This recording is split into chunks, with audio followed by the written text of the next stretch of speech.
Welcome everyone, welcome. Justin M. Bailey here. And first off, I would like to thank T3 again for jumping in and helping me get the previous episode done. T3 has been a very, very good friend of mine for a very long time now. We both went to SUNY Plattsburgh. He was a mass media major and I was not. And so hands down, he was easily the biggest help and supporter of this channel ever since its very beginning. Not to mention that he has also read just about every single video script I have ever written. So thank you again, T3. Thank you again. And especially since with the last episode, because T3 didn't even 110% fully agree with everything I was saying about John Carpenter's The Thing and Ridley Scott's Alien. For the record, when I initially told my buddy T3 that I thought that The Thing was in a lot of ways superior to the xenomorph from Aliens, his reaction to my idea was basically,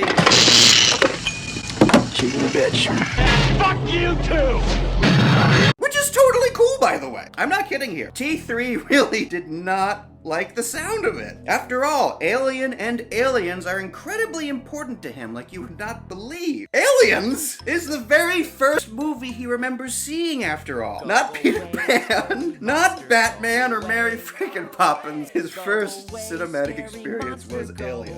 When he was still practically wearing diapers, for God's sake. Wow! So, anyways, even though these movies are astronomically important to him, still for the video, he basically stuck to what I was saying. What he thinks about when comparing Alien and The Thing is this. He makes a very compelling counter argument. T3 says, and I quote, "So what if it's just a guy in a suit, Justin? It's still 10 times more frightening than The Thing, because the xenomorph is such a damn unknown to the crew of the Nostromo, and therefore us, the audience, for almost the entire movie. After all, you don't even get a full glimpse of the damn thing, suit or not, until the very end. Whereas with The Thing, you get a pretty damn good glimpse of it right from the get-go, and then throughout. Therefore, there is not nearly as much mystery surrounding The Thing, therefore is not nearly as scary." He then says that yes, The Thing represents the absolute worst case scenario, which of course is incredibly scary. But even more so, he says the xenomorph in Alien represents that which is unknown. And what could possibly be more frightening to a human? Well, rape. But Aliens got you covered on that one too.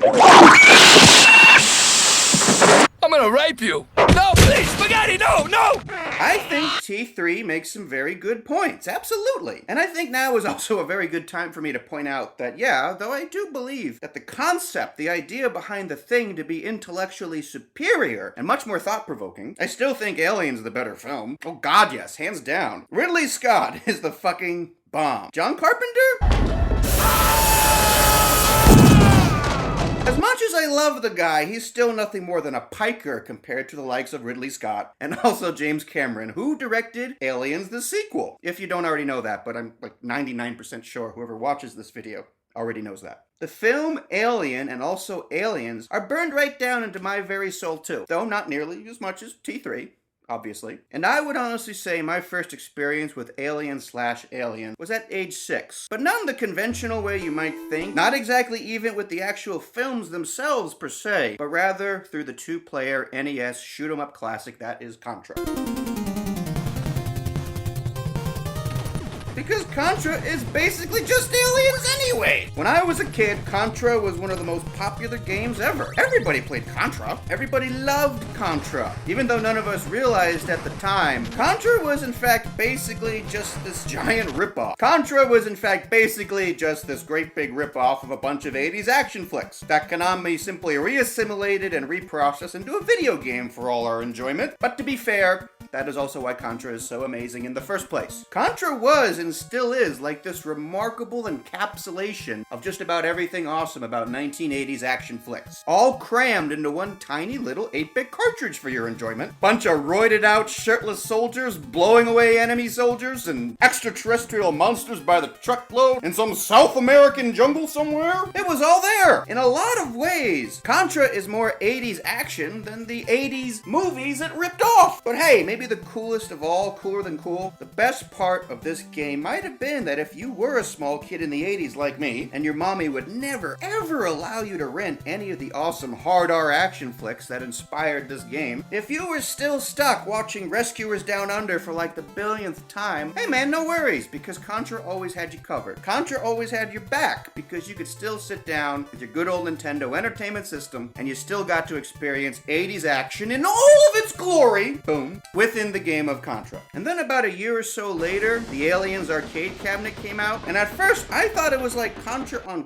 crack. I didn't even know that Aliens was a movie that inspired Contra, and it certainly inspired the arcade cabinet. I didn't know any of this. But either way, the Aliens arcade cabinet honestly horrified me and mesmerized. Like few things I could remember at that age. And then later on, around 91, I finally figured out that Aliens was in fact a real movie. That it had been a real movie the whole time, and then looking back on Contra, I was like, oh! It was right there. It was right there staring right at me at the rental section of the Southside Grand Union, and the sight of it just wanted to make my head explode.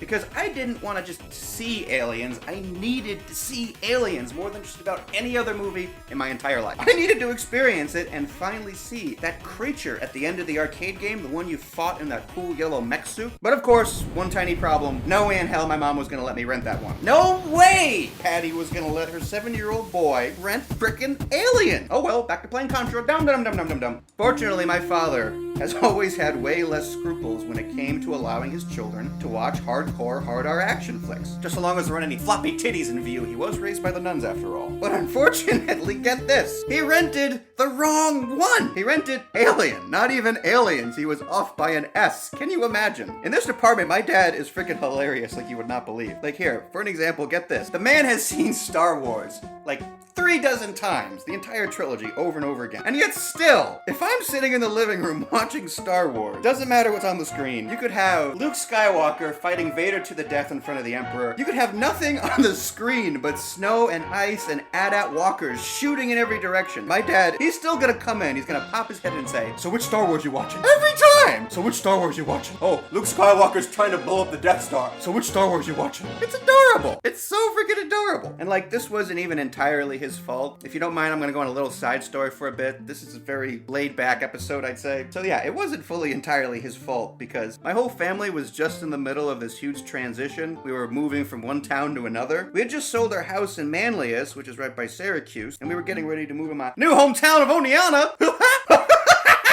Except that unfortunately, the house in O-Town wasn't ready yet. So while we waited for a good month for the old owners to finally move out of our new house, we were actually staying in an FBI safe house. Not kidding here. We were actually staying in an FBI safe house in Charlottesville, New York. My dad's cousin had apparently married a federal agent, and together they had some extra house that doubled for the Federal Bureau of Investigations to, I don't know, keep people that squealed on the mafia, whatever. I have no idea. But it was fun. They had a dirt bike after all. The only problem was, I guess, seeing how it's a safe house, it was in the middle of freaking nowhere. You know, not a lot of civilization nearby at all, other than the local grocery store that also doubled as a gas station and rental store. I think there were only about 40 VHS cassettes to be had. Wasn't exactly a blockbuster, so it was a miracle that they had Alien at all. But none of us seemed to notice at the time that an S was missing on the cover of that VHS. And so when we got back to our federal safe house, we all sat down and spent a good half hour watching it going, what the heck is going on? None of us knew what the heck was going on, but ridiculous getting to my dad again. He had already seen the movie! And still, it took him forever just to put 2 and 2 together that, oh, this isn't the movie. You think, Dad? So which Star Wars you watching? You think? Where the heck are the Marines? So anyways, we were all confused beyond belief. I was confused beyond belief, and we never even finished watching it. We didn't even get to the famous chest burster scene. We were all bored to tears. I literally think we ended up watching Rescuers Down Under again. Mom literally came home like, guess what? I rented you all Rescuers Down Under! And for once we were like, yay, all right, great. Let's watch Rescuers Down Under. Fantastic. And I think it took me a good year to finally realize that we got it wrong. We were off by an S. I mean, it's not like it's called Aliens 2, you know? I didn't know it was like a sequel, but there you go.